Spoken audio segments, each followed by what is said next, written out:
के समय में हमारी नानी दादियों के मुख से आपने सुना होगा कि कभी किसी कार्य के लिए व्यक्ति जा रहा होता हो और उस समय किसी के लिए छींक आ जाए, किसी बिल्ली ने रास्ता काट दिया हो अथवा ऐसे कोई अन्य भी प्रसंग उपस्थित हो जाए तो हमारे पूर्वज उस समय उस काम को करने के लिए मना कर देते थे।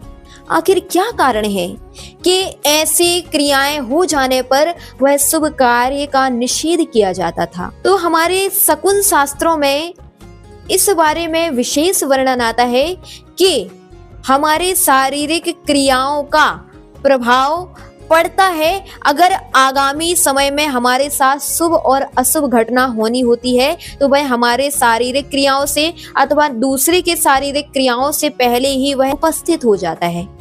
और पूर्वज इस प्रकार की छोटी छोटी क्रियाओं के द्वारा वह समझ जाते थे कि यह क्रिया आगामी समय में हमारे लिए हानि पहुंचाएगी और वह छींक आने पर अगर गलत छींक आई है तो वह रोक देते थे। शकुन शास्त्रों में इसके बारे में बहुत सुंदर वर्णन मिला कि हमारे छींक का दिशाओं के अनुसार अलग अलग फलादेश हुआ करता है। जैसे मान लीजिए अगर आपके लिए कोई कार्य करने जाना था, कोई शुभ कार्य करने जाना था और उसी समय आपको अथवा किसी दूसरे को छींक आ गई, ध्यान रखिए सभी छींक अशुभ नहीं है। कई ऐसी भी छींक होती है जो किसी के रोगजन्य हो, किसी को सर्दी हुई हो और उसके लिए छींक आ गई, तो ऐसी छींक आपके लिए फल नहीं देगी। लेकिन सामान्य रूप से अगर छींक आ गई तो वह नियमतः फल देगी, ऐसा हमारे शकुन शास्त्रों में लिखा है। पूर्व दिशा की ओर अगर मुख करके छींक आई है तो मृत्यु का कारण बनता है।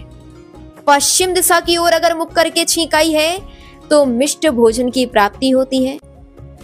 उत्तर की ओर मुख करके अगर छींक आई है तो कलह उत्पन्न होता है और दक्षिण की ओर मुख करके अगर छींक आई है तो हानि होगी। इसका तात्पर्य है कि आप जो कार्य करने जा रहे थे उस कार्य में आपको तदनुसार फल प्राप्त होंगे।